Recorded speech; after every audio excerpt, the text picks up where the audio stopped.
여러분의 말 못할 법률 고민을 속 시원히 풀어보는 시간이죠. 친절한 생활 법률 최단비 변호사님 모시고 말씀 나눠보겠습니다. 안녕하세요. 안녕하세요. 예. 자, 오늘의 사례 화면으로 한번 만나보시죠. 네. 주차를 대체 어떻게 한 거예요? 차문이 찌그러졌잖아요.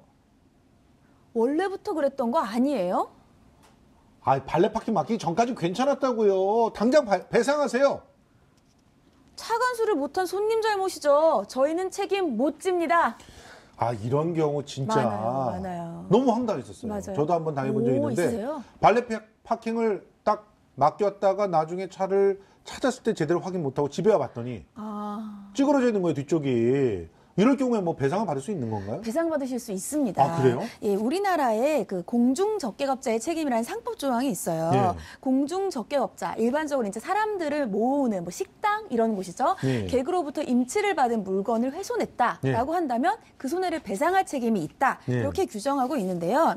발레 파킹을 맡기면 그 차를 넘기는 순간 그 차의 관리권은 그 업체에게 넘어가요. 파킹 아하하. 업체에게. 그렇기 예. 때문에 도중에 망가진다. 그럴 때에는 해당 업체가 책임을 질 수 있는데 예. 문제는 아까 말씀하신 것처럼 그 차를 돌려받을 때 어디가 훼손됐는지 알아야 되는데 보통 우리가 그냥 차 키 받고 바로 운전해서 오잖아요. 특히 밤에는. 그렇죠. 예. 잘 안 보이고. 안 보여요. 그래서 나중에 이것을 가서 훼손했다는 것에 대한 책임 배상해라라고 하려면 사실은 목격자가 있거나 CCTV가 있거나 블랙박스가 있어야 돼서 맞아요. 받기가 좀 어려운 점이 있어요. 거기에다가 보통 일반적으로 이 발레 파킹 업체 같은 경우에는 주차장 영업배상 책임보험을 들고 있어요. 아, 그런 그래서 보험이 있나요? 네, 그래서 이러한 책임보험으로 보통 손해배상의 책임을 대신 보상하는 보험을 들고 있는데 예. 문제는 주차장에서만 사고가 난 경우 이 보험이 인정이 돼요. 아, 그럼 길거리에서 발레 파킹 해놓을 경우엔 보통 발레 파킹 하시는 분들이 좀 불법 주차들 많이 하시잖아요. 예. 그럴 때는 이 보상보험이 안 되고 또 영세업자들 같은 경우에는 이 보험을 가입하지 않는 경우가 있어서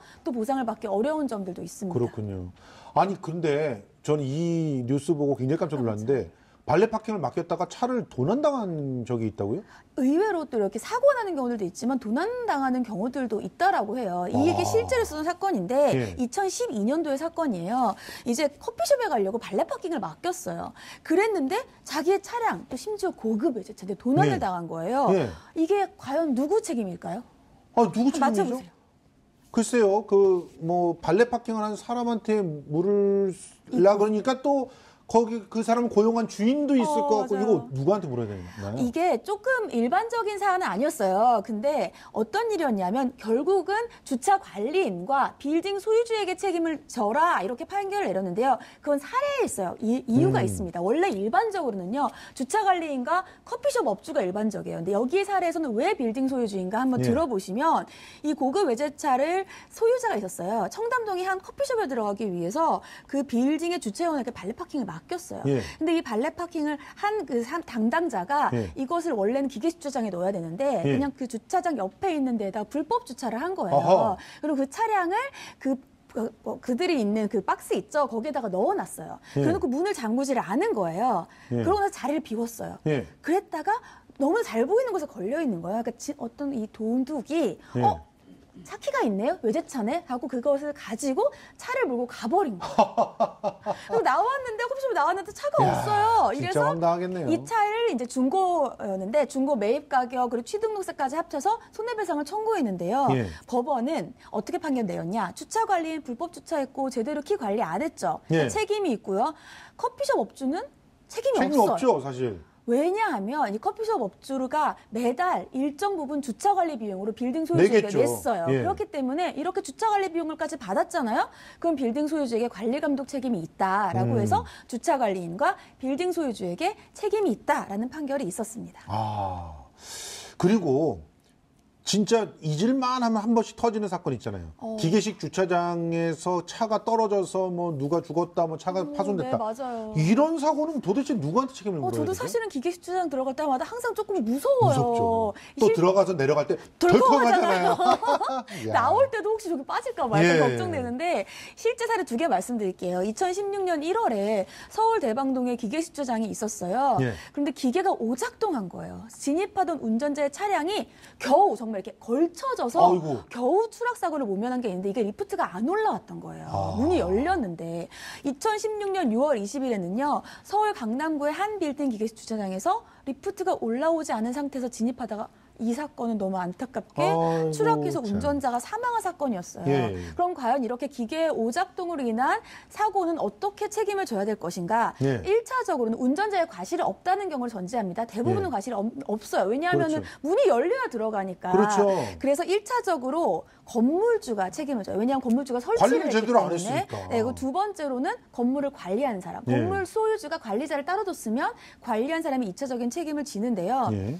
사실은 이제 이렇게 문제들이 계속 있어서 주차장법이 개정이 됐어요. 어떻게 개정이 됐냐면 개정된 주차장법은 기계식 주차장의 관리자는 일정 규모 이상이면 이때에는 해당 관리인을 반드시 둬야 돼요. 아하. 왜냐하면 혼자서 보통 기계를 작동하다 오작동이 되는 경우들이 많았거든요. 그렇죠. 그래서 관리는 반드시 둬야 되고 위반할 경우에는 1년 이하의 징역이나 1,000만 원의 벌금에 처해진다라고 예. 개정했고요. 여기에 더해서 해당 관리자 같은 경우에는 일반적으로 그 관리하는 그 주차장 옆에다가 예. 이용 방법을 상세히 알려 있는 안내문을 부착해야 되고요. 예. 이것을 부착하지 않으면 50만 원 이하의 과태료에 부과됩니다.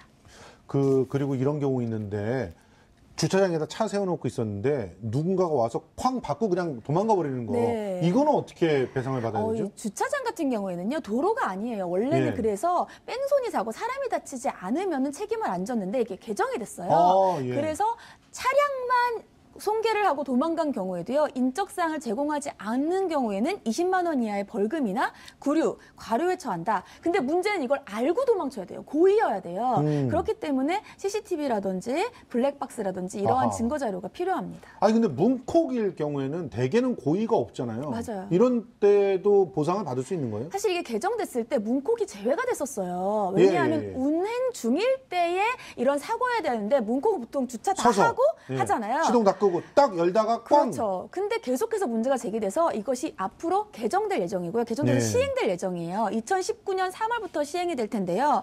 문콕을 하고 나서 그냥 갔다라고 하는 경우에는 20만 원 이하의 범칙금을 내야 되고요. 아하. 그러고 나서 3월 시행부터 주차장 단위 구역도 변경됐어요. 우리나라 주차장 너무 좁잖아요. 사실 진짜 좁아요. 저는 정말 옆에 차 안 하고 싶은데도 예. 조금 열다 보면 콕 되는 경우가 있으니까. 아니 저는 우리 애가 요즘에 이제 문을 스스로 열게 됐거든요.